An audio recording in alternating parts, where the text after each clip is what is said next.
Hello everybody, अब जो हम करने जा रहे हैं वो है सीबीएसई क्लास 12 का फिजिकल एजुकेशन का chapter number 2 sports and nutrition का नेक्स्ट पार्ट। अब हम करने जा रहे हैं माइक्रोन्यूट्रिएंट्स। तो माइक्रोन्यूट्रिएंट्स क्या होते हैं? जो needed in small quantity. Micronutrient का फर्स्ट न्यूट्रिएंट है मिनरल्स। देखो मिनरल्स क्या है? They are inorganic elements found in the body cell which convert food to energy. तो ये क्या करते हैं? फूड को एनर्जी में कन्वर्ट करते हैं। They are needed by enzymes for activation. देखो एंजाइम्स क्या होते हैं?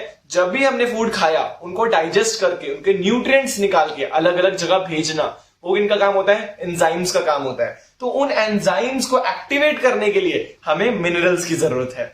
उसके बाद रेगुलेट्स फ्लूइड इन बॉडी। जितना भी फ्लूइड हमारी बॉडी में है वो सही डायरेक्शन में जाए, सही सही जगह पहुंचे, सही क्वांटिटी में पहुंचे, वो भी मिनरल का ही काम होता है। वो रेगुलेट करता है कि कैसे हमारी बॉडी में फ्लूइड जाता है। इसमें भी दो टाइप्स है, एक है मैक्रो मिनरल्स, एक है माइक्रो मिनरल्स। मैक्रो मिनरल्स क्या होते हैं? जो वो मिनरल्स जो ज्यादा क्वांटिटी में चाहिए कंपैरेटिवली। माइक्रो मिनरल्स जो कम क्वांटिटी में चाहिए कंपैरेटिवली। मैक्रो मिनरल्स को अगर आपको याद करना है तो याद कर लो स्कैन। अब ये स्कैन क्या है? स्कैन है एस से सल्फर, सी ए से क्या है? कैल्शियम, एन से क्या है? नाइट्रोजन। तो वैसे ही माइक्रो मिनरल्स में क्या करना है? मनानी। एम एन से है मैंगनीज और एन आई से क्या है? निकल। आई से है आयोडीन। ठीक है, तो अब देखो मैक्रो मिनरल्स के क्या क्या सोर्सेज है, कहां से हमें मैक्रो मिनरल्स मिल सकते हैं हमारी बॉडी को। डेयरी प्रोडक्ट्स, मैंने आपको बताया था, मिल्क, चीज, ये सब हो गया। फ्रूट्स, वेजिटेबल्स और एग और फिश। माइक्रो मिनरल्स क्या है? Sea food, leafy vegetables, egg yolk, red meat etcetera. अगर हमें मिनरल्स की डेफिशिएंसी हो तो डेफिशिएंसी ऑफ इट में cause bone pain, muscle weakness और रिकेट्स। ठीक है, तो अगर हमारे पास मिनरल्स की डेफिशिएंसी होगी ना तो हमें बोन पेन भी हो सकता है, मसल वीकनेस, हमारी मसल्स हमें वीक लगने लग जाएगी और हमें रिकेट्स भी हो सकता है। तो रिकेट्स क्या होता है? एक तरीके से आप रिकेट्स को समझ लो कि बोन की डेंसिटी खत्म हो जाना, मतलब बोन्स अंदर से पूरी खोखली जिसको हम बोलते हैं, अंदर से पूरी खाली हो जाना, उसको बोलते हैं रिकेट्स। अब other important things related to minerals, lack of iodine causes goitre और lack of chromium causes diabetes. तो आयोडीन, क्रोमियम दोनों क्या है? मिनरल्स है। अब आयरन, हमें आयरन की भी इंपॉर्टेंस है, आयरन भी मिनरल है। आयरन के में क्या क्या इंपॉर्टेंस है? Necessary for production of haemoglobin. आपको पता है हीमोग्लोबिन हमारे ब्लड के अंदर होता है, तो ब्लड की नेसेसरी की प्रोडक्शन के लिए क्या चाहिए आपको? आयरन चाहिए। आयरन हेल्पर्स क्या होते हैं? जो आयरन को एब्जॉर्ब करने दे बॉडी के अंदर। आयरन हेल्पर्स क्या होते हैं? जो भी हमारे बॉडी में एब्जॉर्ब हो जाए आयरन, उसको बोलते हैं आयरन हेल्पर्स। तो गुआवा, ऑरेंज, ये सब खाओगे ना तो आपकी बॉडी आयरन को एब्जॉर्ब करेगी। और आयरन ब्लॉकर्स क्या होते हैं? टी और कॉफी। तभी बोलते हैं टी और कॉफी ज्यादा नहीं पीनी चाहिए। क्यों? क्योंकि वो आपकी बॉडी में ना आयरन को एब्जॉर्ब ही नहीं होने देते। उसके बाद आते हैं विटामिन।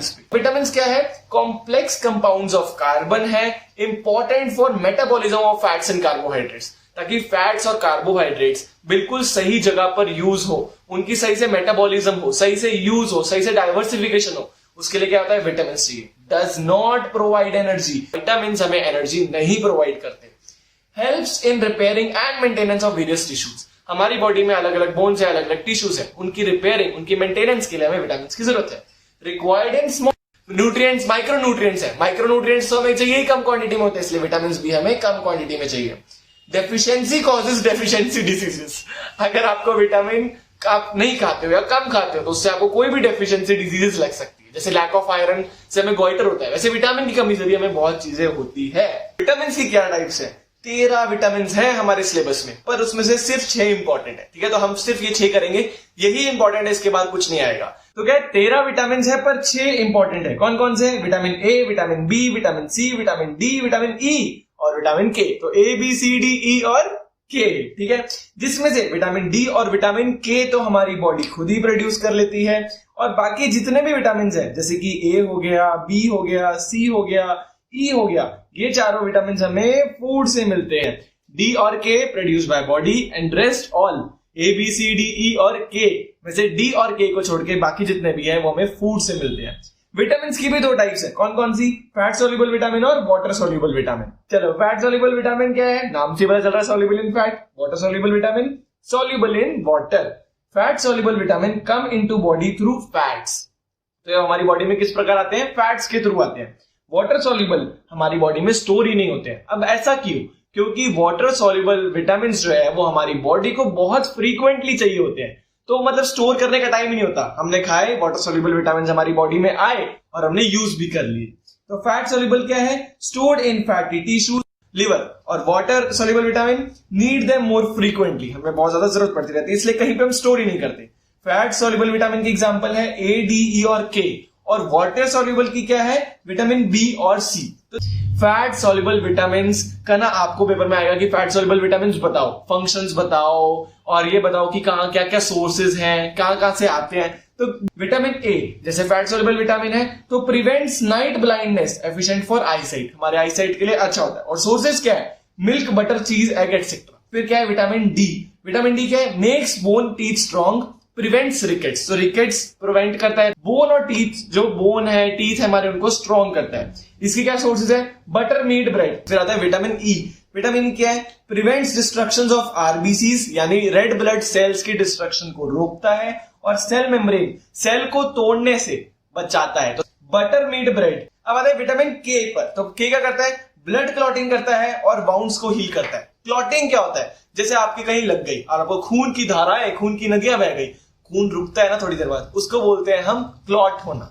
तो ब्लड क्लॉटिंग में हेल्प करता है विटामिन के, क्योंकि जितना जल्दी खून रुक जाए उतनी अच्छी बात है। इसके क्या सोर्सेज है? मीट, फ्रूट्स और ग्रीन वेजिटेबल्स। फिर है वाटर सोल्यूबल विटामिन। अब वाटर सोल्यूबल विटामिन क्या है? बी और सी थे। बी के आगे 3-4 टाइप्स हैं। विटामिन बी1 जो जिसकी डेफिशिएंसी बेरी बेरी डिजीज कॉरी करती है। तो क्या है? विटामिन बी1 क्या करता है? Helps in growth plus helps in synthesis of carbohydrates. Carbohydrates क्या था ना हमने, एनर्जी प्रोवाइडिंग, उनकी सिंथेसिस, उनको बनाने का भी काम करता है विटामिन बी1। इसके सोर्सेज क्या है? पीनट, फिशेस और एग्स। अब आते हैं विटामिन बी2 पर। Helps in growth of RBCs, RBCs को बढ़ाएगा। फिर आता है vitamin B3. Deficiency causes irritation on over skin, मतलब अगर हमारे पास विटामिन बी3 की कमी हो तो हमें स्किन में इरिटेशन होगी। Vitamin B6, B12 prevents beriberi. अब बेरी-बेरी क्या है? बेरी-बेरी भी यही होता है कि हमारे मसल्स ना बहुत ज्यादा वीक हो जाते हैं और हमारी कोऑर्डिनेशन बहुत पुअर हो जाती है, ठीक है, तो उसको बोलते हैं बेरी-बेरी डिजीज। तो बी6 और बी12 हमें प्रिवेंट्स फ्रॉम बेरी-बेरी। इसके सारे examples peanut, fishes, egg, milk, चीज, मीट। फिर आते हैं विटामिन सी पर। विटामिन सी क्या है? वाटर सोल्यूबल विटामिन है। Keeps bones, blood vessels, ligaments maintain, हमारी बोन्स है, लिगामेंट्स है, अलग अलग टिश्यूज है, उन सबको मेंटेन करने का काम किसका है? विटामिन सी का। इसके सोर्सेज क्या है? वेजिटेबल्स, सिट्रस फ्रूट, आंवला एटसेट्रा। विटामिन सी को हम एस्कॉर्बिक एसिड भी बोलते हैं। अब आते हैं हम नेक्स्ट टॉपिक पर, जो कि है nutritive versus non nutritive components of diet. देखो न्यूट्रिटिव कंपोनेंट्स क्या होते हैं? वो कंपोनेंट्स जो हमारी बॉडी में एनर्जी प्रोवाइड करें, और नॉन न्यूट्रिटिव क्या होते हैं? जो हमारी बॉडी में एनर्जी ना प्रोवाइड करें। तो न्यूट्रिटिव क्या है? These are those components which contribute or provide energy or calories, जो हमारी बॉडी में कैलोरीज डाले, और कैलोरीज डाले मतलब एनर्जी डाले। Non nutritive those components which do not contribute or provide energy। Nutritive क्या है? कार्बोहाइड्रेट्स, हमने देखा था एनर्जी प्रोवाइडर है।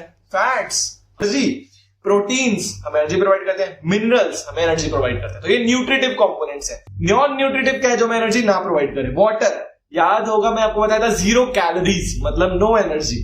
फिर है फ्लेवर्स एंड स्पाइसेस, जैसे आपके मैगी देख लो यार, मैगी मसाला, तो वो मसाला में जो स्पाइसेस डले हुए हैं ना, जो आप मिर्ची वगैरह, नमक वगैरह डालते हो, उसमें कोई भी नॉन न्यूट्रिटिव कंपोनेंट्स, उसमें कोई एनर्जी प्रोवाइड नहीं होती। प्रिजर्वेटिव्स, अब भला प्रिजर्वेटिव्स क्या है? अच्छा, आपको एक चीज पता है कि अगर आप अभी पोमेग्रेनेट का या ऑरेंज का किसी का भी जूस घर पे बनाओ, 1-2 दिन के लिए रख लो, खराब हो जाएगा।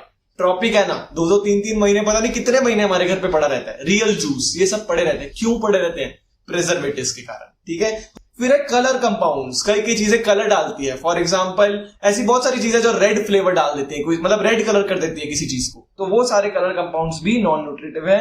पेस्टिसाइड्स, जो फार्मर्स वगैरह यूज करते हैं वेजिटेबल में, जो भी इंसेक्ट्स वगैरह आ जाती है उनको भगाने के लिए पेस्टिसाइड्स, या उनको मारने के लिए, वो भी पेस्टिसाइड्स। आर्टिफिशियल स्वीटनर्स जैसे कि जैम हो गई, जेली हो गई, कोका कोला हो गई, या वो कोई एनर्जी प्रोवाइड नहीं करते हैं। हाँ, इनमें कैलोरीज बहुत होती होगी, पर आपको एनर्जी, जो हम बोलते हैं गुड एनर्जी, वो प्रोवाइड नहीं करते हैं। आर्टिफिशियल स्वीटनर्स को हम डुप्लीकेट शुगर भी बोल सकते हैं, क्योंकि शुगर का काम करते हैं वो। अब हम करते हैं ऐसी चीजें जो इंपॉर्टेंट है, फॉर एग्जांपल प्रिजर्वेटिव्स। प्रिजर्वेटिव्स क्या है? नॉन न्यूट्रिटिव, एनर्जी प्रोवाइड नहीं करते, both natural and synthetic made. तो नेचुरल प्रिजर्वेटिव्स भी आते हैं और सिंथेटिक प्रिजर्वेटिव्स, मतलब हम जो खुद बनाते हैं, जो हम खुद रिसर्च वगैरह करके बनाते हैं, उनको बोलते हैं साइंटिफिक या synthetic made preservatives. Substance added to stop food from spoiling, जैसे जूस के अंदर, ट्रॉपिकल, रियल के अंदर प्रिजर्वेटिव्स डाले जाते हैं ताकि वो जूस खराब ना हो। Widely use in food, would और मेडिसिन एक्सेट्रा जगह पर प्रिजर्वेटिव्स का यूज होता है। फिर है पेस्टिसाइड, एनी सब्सटेंस और mixture made for preventing, controlling और डिस्ट्रॉइंग एनी पेस्ट। पेस्ट क्या होता है, जो भी वो आते हैं ना, अलग अलग जर्म्स वगैरह आते हैं हमारे फूड के अंदर। फार्म्स में आप अगर गए होगे तो पेस्ट आ जाते हैं, तो उनको रोकने के लिए, अगर वो आ जाए तो उनको कंट्रोल करने के लिए, और अगर वो घुस जाए तो उनको मारने के लिए पेस्टिसाइड्स की जरूरत पड़ती है। Causes harm to humans, animals and environment. अब कैसे? देखो यार, फूड में पेस्टिसाइड मर गए और जानवर उससे मर गए, जितने भी पेस्ट थे वो मर गए, मतलब कुछ ना कुछ तो पॉइजनस होगा। तो ह्यूमंस के लिए भी पॉइजनस है, पर कर ही क्या सकते हैं, क्योंकि अगर हमें जर्म्स और पेस्ट से बचाना है तो लगाना भी पड़ेगा। तो also useful to society because control and kills harmful insects. तो अब हम क्या कर रहे हैं? अब हम कर रहे हैं ईटिंग फॉर वेट कंट्रोल। वो दो कंपोनेंट्स है जिससे हमारा वेट कंट्रोल बैठता है, वो है नंबर ऑफ कैलोरीज टेकन और नंबर ऑफ कैलोरीज बर्न। कितनी आपने कैलोरीज ली और कितनी आपने कैलोरीज बर्न करी एक्सरसाइज वगैरह कर कर। To maintain healthy weight, consumption and burning should be balance. जितनी आपने खाई अगर उतनी पचा दी या उतनी बर्न आउट कर दी तो आपका वेट बिल्कुल मेंटेन रहेगा। अगर आप 70 केजीज के हो, जितना आज आपने खाना खाया उतनी कैलोरीज कैलकुलेट करके उतनी एक्सरसाइज करी तो आपका वेट बिल्कुल वही रहेगा, 1 ग्राम भी ऊपर नीचे नहीं होगा। You can reach healthy weight if you follow healthy diet. अगर आप हेल्दी डाइट फॉलो करोगे तो आपका हेल्दी वेट हो जाएगा। इंडिविजुअल कैन लूज और गेन वेट इन 3 वेज। हम 3 रस्तों के थ्रू वेट को गेन या लूज कर सकते हैं। सबसे पहले तो अगर हम कैलोरीज जितनी ले उसको हम चेंज कर दें। अगर हम बहुत ज्यादा कम वेट के हैं तो अगर हम ज्यादा कैलोरीज लें तो हमारा वेट बढ़ जाएगा। ज्यादा वेट के हैं, कैलोरीज लेना थोड़ा कम कर दे तो क्या होगा? कम वेट के हो जाएंगे। Changing number of calories burned up, exercise कम या ज्यादा करनी शुरू कर दे। अगर लेटे रहे खाना खा के तो वेट बढ़ जाएगा।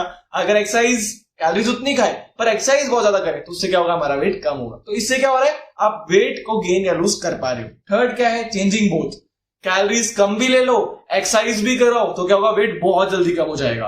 और एक्सरसाइज भी ना करो, कैलोरीज भी ज्यादा खा लो तो क्या होगा? वेट बढ़ जाएगा। तो इसका बिल्कुल सिंपल फॉर्मूला है, more in less out equals to plus weight. इसका मतलब अगर आप ज्यादा कैलोरीज खाओगे पर आप बर्न आउट कम करोगे तो आपका वेट बढ़ेगा।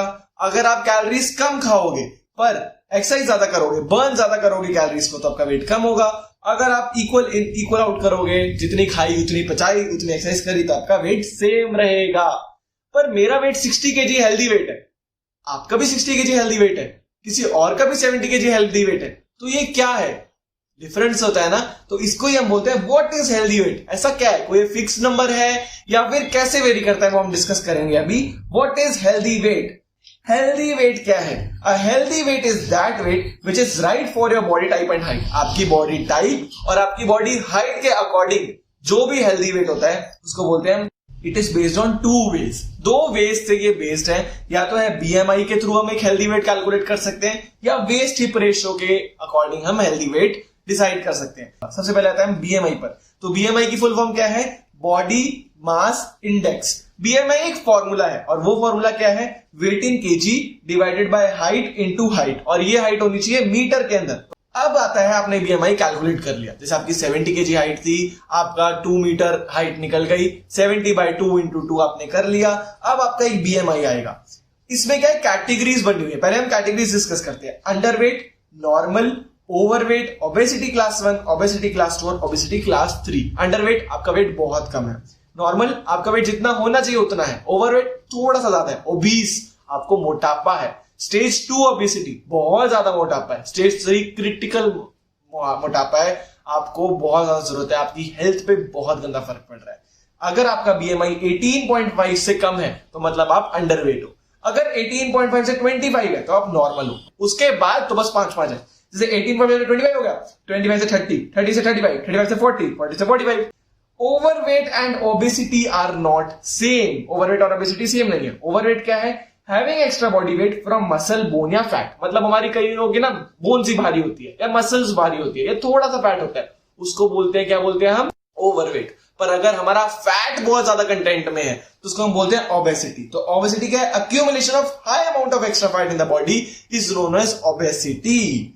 उसके बाद वेस्ट हिप रेशियो क्या? वेस्ट हिप रेशियो का फॉर्मूला है वेस्ट सर्कमफ्रेंस और हिप सर्कमफ्रेंस। अच्छा, ये मैं हूं, ये रहा मैं, मेरे पहले हिप्स की सर्कमफ्रेंस ले ली, फिर मेरी वेस्ट की सर्कमफ्रेंस ले ली, वेस्ट की सर्कमफ्रेंस हिप की सर्कमफ्रेंस से डिवाइड कर दिया।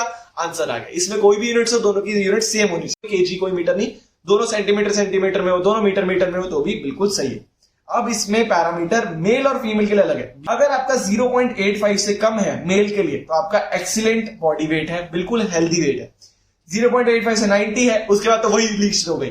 0.85 से 90 है, 90 से 95 है, 95 से 100 है, तो आपका ये सब चल गया, एक्सीलेंट, गुड, एवरेज, बैड। और अगर 1 से ज्यादा है तो वर्स्ट, मतलब अगर आपकी वेस्ट की सरकमफ्रेंस आपकी हिप की सरकमफ्रेंस से बहुत ज्यादा है तो आपका वर्स्ट हेल्थ है, आपको बहुत ज्यादा ध्यान देने की जरूरत है। फीमेल्स के लिए क्या है, 0.75, मतलब इससे -10 कर दो। 0.75 से कम हो तो फिर 0.75 से 80, 80 से 85, 85 से 90 और 90 से ज्यादा हो तो आपका वर्स्ट हेल्थ वेट है। पर ऐसा क्या क्या मेथड्स है जिससे आप अपने बॉडी वेट को कंट्रोल कर सकते हो? अपनी लाइफस्टाइल एक्टिव रखें, अच्छी तरह एक्सरसाइज करें, अच्छी तरह योगा करें, जंक फूड ना खाएं, अवॉइड ओवर ईटिंग, ज्यादा ना खाएं, अवॉइड अल्कोहल और स्मोक। अल्कोहल पीने से, स्मोकिंग करने से भी वेट पे बहुत फर्क पड़ता है, और ड्रग्स वगैरह भी ना लें, तो इससे क्या होगा, हमारा हेल्दी वेट बैलेंस रहेगा। Goodbye, take care.